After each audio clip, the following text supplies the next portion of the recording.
And we begin Game 2 of 2015 with the initial setup of the board.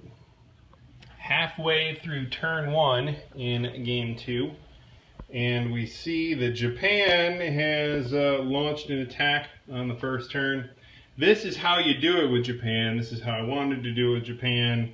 I chose not to for Germany's sake, and I think that was probably a mistake. So Chris has, in the spirit of the week, decided to keep China this time. See if we can pull that off with Japan attacking on the first turn. And we are on a good roll with that. We have the entire Japanese Navy, more or less, in the Philippines, posing threats all around. The line marching up through China, not wasting time with the Russians up north. Russia has built up its line in anticipation of Germany, which took an unconventional strategy this time around of not buying anything and collecting close to 100 IPCs that it can spend all on turn 2. Took out the UK Navy, the destroyer there, but not the transport. And we'll see what the Allies do in response on turn 1.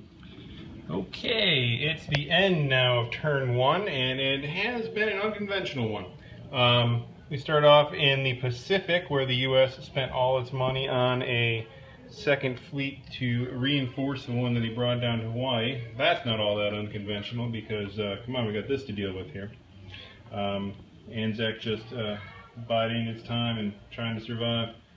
Same with India, which bought a plane and infantry. China, you'll see, building up in the Yunnan. Indian Navy to Persia. Again, nothing unusual, but here the UK has purchased a couple sea units in South Africa. Thought about attacking the Horn of Africa, and perhaps should have, but didn't. And they've spread out a little bit. But the first interesting thing of turn 1 here is the utter success of the Taranto raid, or perhaps we should call it Taranto in honor of the cliffside bunker. This time, as opposed to last time, the difference was the UK brought all the planes it possibly could, which included the bomber and 2 planes from London, the guy from Malta.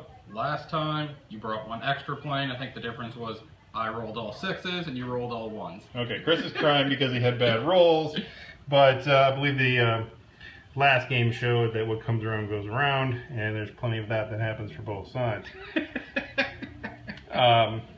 The Italian Navy, of course, did its best to remain relevant and bring some dudes down to Tobruk, trying to put pressure on Egypt. We'll see how well that goes. Leaving their backside open, of course.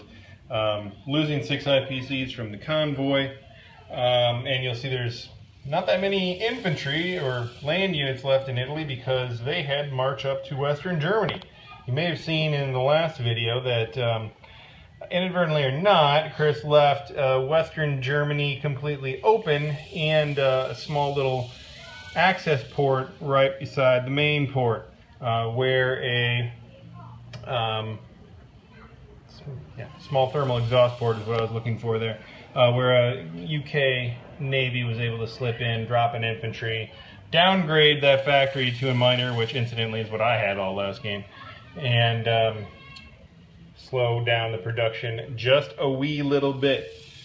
US doesn't have anything in the Atlantic yet, but we'll see how it goes in turn 2. Alright, well, it's only the middle of turn 2, and yet we are calling the game in favor of the Allies. And I'd love to show you exactly how the board looked as that happened, but I can't because Chris knocked it all over in a fit of rage, having lost this battle here in the Adriatic. So, as you saw, the Allies, the UK fleet there, won that battle in the Adriatic pretty handily, and the German Luftwaffe, pretty much all of it, came down in a very expensive self-sacrificing maneuver into Sea Zone 97 to destroy that navy, and well, that didn't work out so well. Some below average rolling, we should say, but the Luftwaffe was in fact destroyed, and this cruiser would have been destroyed. It would have been, I believe, 2 planes left. In any event, though, that entire Air Force was gone. There were some more UK folks coming up the Red Sea to take out what was left of the Italian Navy. Egypt wasn't looking too good. Russia, of course, was built up, and Germany had completely lost its momentum already. So we're going to go ahead and back this one up and get a third game in.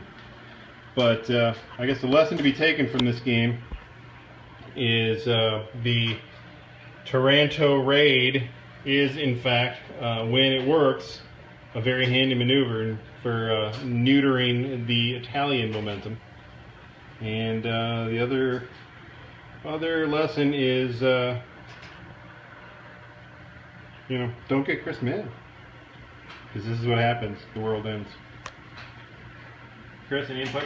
No. Let's see you on game 3.